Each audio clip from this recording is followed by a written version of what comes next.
हिंदवी स्वराज्याचे सरसंस्थापक छत्रपती शिवरायांना मानाचा मुजरा करतो। भारतीय राज्यघटनेचे शिल्पकार भारतरत्न डॉक्टर बाबासाहेब आंबेडकर यांना मानवंदना अर्पित करतो।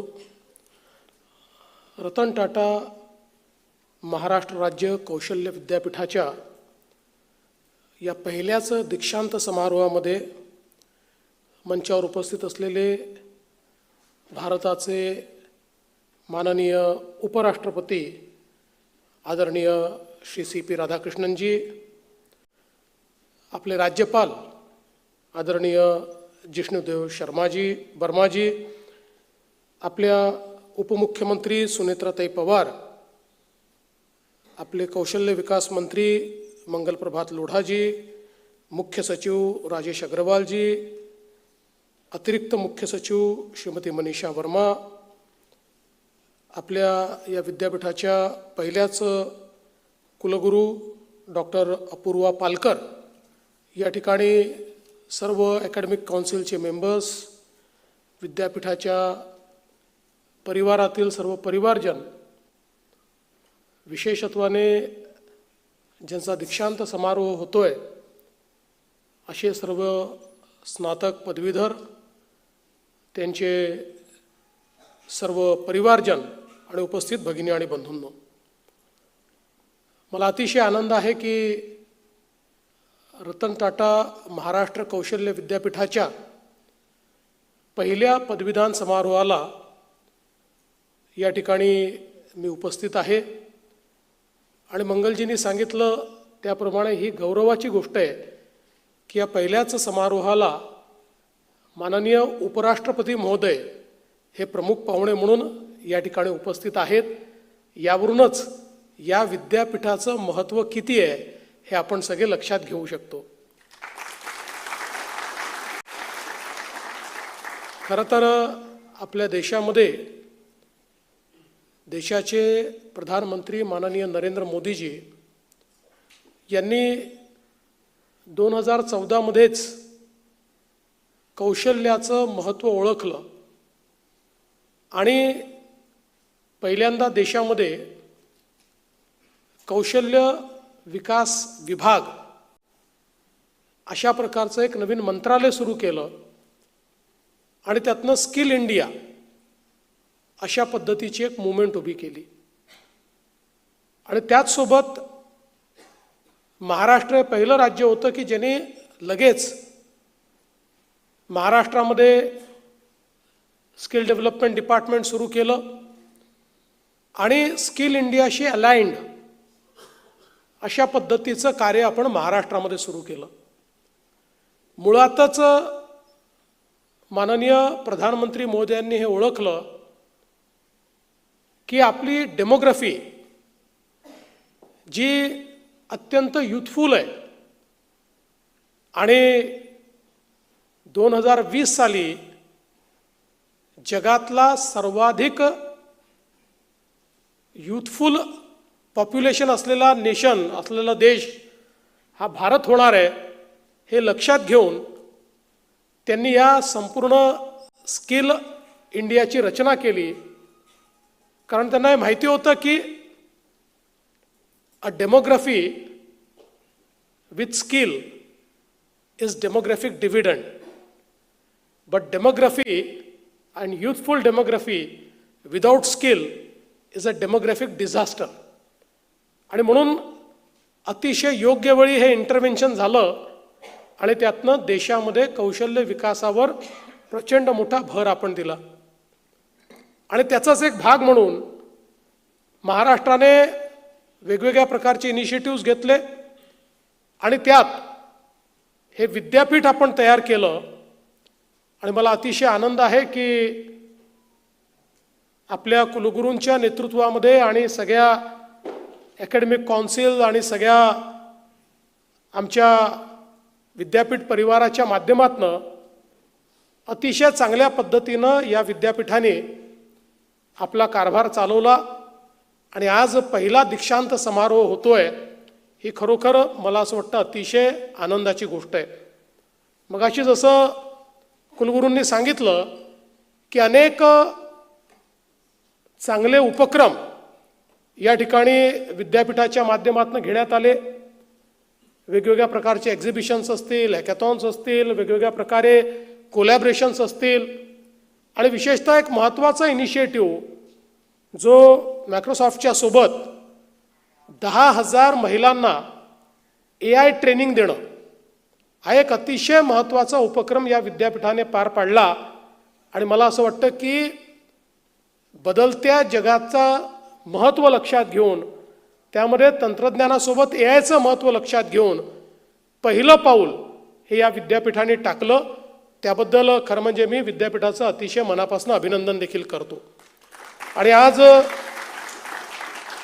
या ठिकाणी इंजिनिअरिंग, सायन्स आणि कॉमर्स अशा विविध स्ट्रीममधले जे आमचे विद्यार्थी आहेत त्यांना डिग्री कन्फर झालेली आहे. आणि निश्चितच भारतासारख्या देशामध्ये ज्यावेळी आपली अर्थव्यवस्था अतिशय गतिशीलतेनं वाढते आणि विशेषतः चौथ्या जगातल्या सर्वाधिक मोठ्या अर्थव्यवस्थेकडनं तिसऱ्या अर्थव्यवस्थेकडे जगातल्या आपण भरारी घेतोय, अशा या परिस्थितीमध्ये अर्थव्यवस्थेची गती टिकवण्याकरता, ती वाढवण्याकरता सगळ्यात महत्त्वाचं काही असेल तर कौशल्य प्रशिक्षित मानव संसाधन हेच अत्यंत महत्त्वाचं आहे.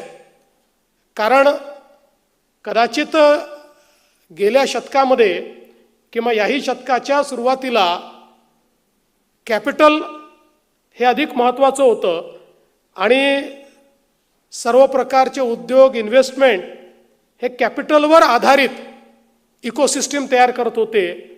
पण आता त्याहीपेक्षा महत्त्वाचं ह्युमन कॅपिटल झालं आहे, मानव संसाधन झालं आहे.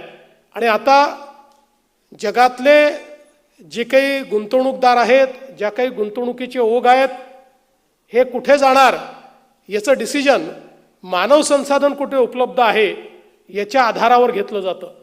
आणि म्हणूनच आज कौशल्य अत्यंत महत्त्वाचं झालेलं आहे.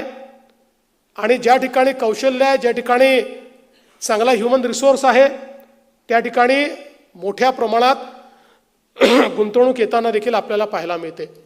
महाराष्ट्रासारखं राज्य जे आज फॉरेन डायरेक्ट इन्व्हेस्टमेंटमध्ये देशात पहिल्या क्रमांकावर आहे. देशात येणाऱ्या एकूण FDI पैकी 31% इन्व्हेस्टमेंट ही आपल्या महाराष्ट्रामध्ये येते. मोठ्या प्रमाणात देशाचं मॅन्युफॅक्चरिंग हब म्हणून महाराष्ट्राकडे पाहिलं जातं. आज देशाच्या मॅन्युफॅक्चरिंग सेक्टरमध्ये सर्वाधिक कॉन्ट्रीब्युशन देणारा महाराष्ट्र आहे. देशाचं स्टार्टअप इकोसिस्टीममध्ये स्टार्टअप कॅपिटल महाराष्ट्र आहे. आणि त्यासोबत देशातले सर्वाधिक युनिकॉर्न्स आपल्याला महाराष्ट्रामध्ये पाहायला मिळतात. फिनटेकमध्ये महाराष्ट्र लीडर आहे.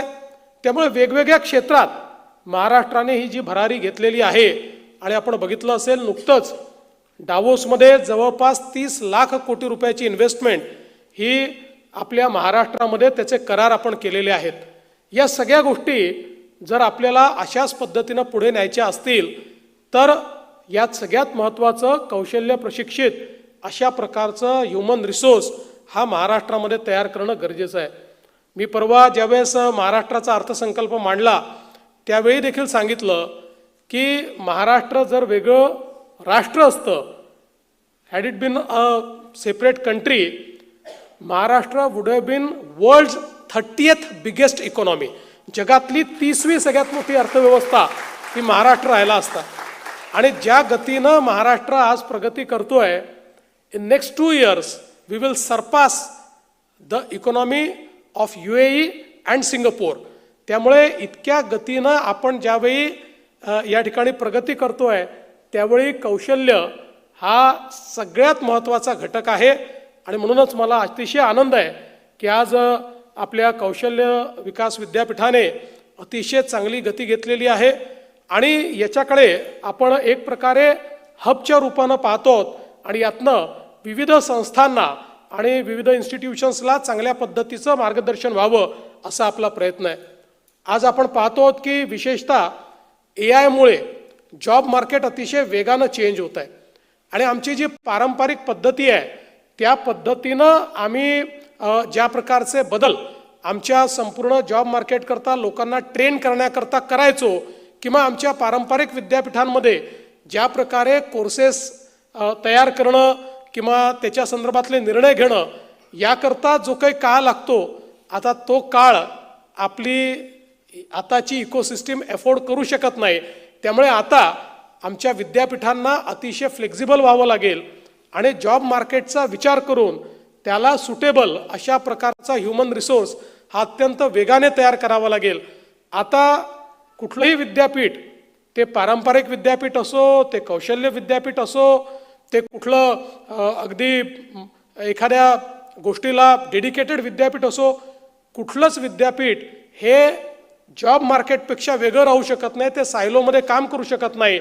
आता इंडस्ट्रीसोबत, बिझनेससोबत, कॉमर्ससोबत विद्यापीठांना काम करावं लागेल आणि अगदी डे टू डे बेसिसवर जॉब मार्केट जे बदलत आहे त्याला आपण कसं अकोमोडेट करू शकू आणि त्याच्याकरता ह्युमन रिसोर्स आपण कसा ट्रेन करू शकू याचा विचार हा विद्यापीठांना करावा लागेल.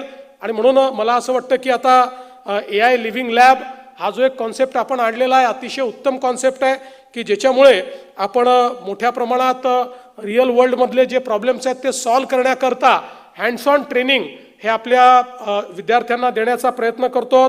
आणि वेगवेगळ्या प्रकारचे जे कोलॅबरेशन्स आपण केलेले आहेत, त्यामुळे मला विश्वास आहे की आता ज्या काही नवीन टेक्नॉलॉजीज येत आहेत, विशेषतः फ्रंटियर टेक्नॉलॉजीज असतील, वेगवेगळ्या प्रकारे AI मुळे जे काही एक या ठिकाणी वादळ आलेलं आहे, या वादळाचा समावेश देखील आपल्या संपूर्ण व्यवस्थेत होईल आणि त्या वादळाचा सामना करत त्याला अनुरूप अशा प्रकारचा ह्युमन रिसोर्स हा तयार करण्याचं काम आपण निश्चितपणे करू, हा विश्वास मी या निमित्ताने व्यक्त करतो. आणि पुन्हा एकदा आपल्या या विद्यापीठाला अतिशय मनापासून शुभेच्छा देतो. जे विद्यार्थी आज या ठिकाणी स्नातक होत आहेत, जे डिग्री प्राप्त करतायत, त्यांना त्यांच्या भावी आयुष्याकरता खूप शुभेच्छा देतो. मला असं वाटतं की भारताची जी प्रगती आहे त्या प्रगतीमध्ये एक वाटेकरी होण्याची संधी आज आपल्याला सगळ्यांना मिळालेली आहे. या ग्रोथ जर्नीचे पार्ट आपण आजपासून होणार आहात. त्यामुळे निश्चितपणे आपल्या स्वतःच्या आणि परिवाराच्या उन्नतीसोबत समाजाचं आणि देशाचं देखील आपण काय त्यांना तिथे योगदान करू शकतो हा विचार आपण सर्वांनी मनात ठेवावा, अशा प्रकारची आपल्या सर्वांना विनंती करतो. आणि या पहिल्या पदवीदान समारंभामध्ये मला निमंत्रित केल्याबद्दल विद्यापीठाचे आभार मानून मी माझे 2 शब्द संपवतो. धन्यवाद. जय हिंद, जय Maharashtra. Thank you very much sir. तुम्ही एकूणच सगळ्या महाराष्ट्राच्या महत्त्वाची माहिती दिलीत आणि विद्यार्थ्यांना शुभेच्छाही दिल्यात, त्याबद्दल मनापासून आपले धन्यवाद. आणि यानंतर I request the president of the programme to deliver the presidential address by the honourable governor and the chancellor Shri Jishnu Dev Varma sir.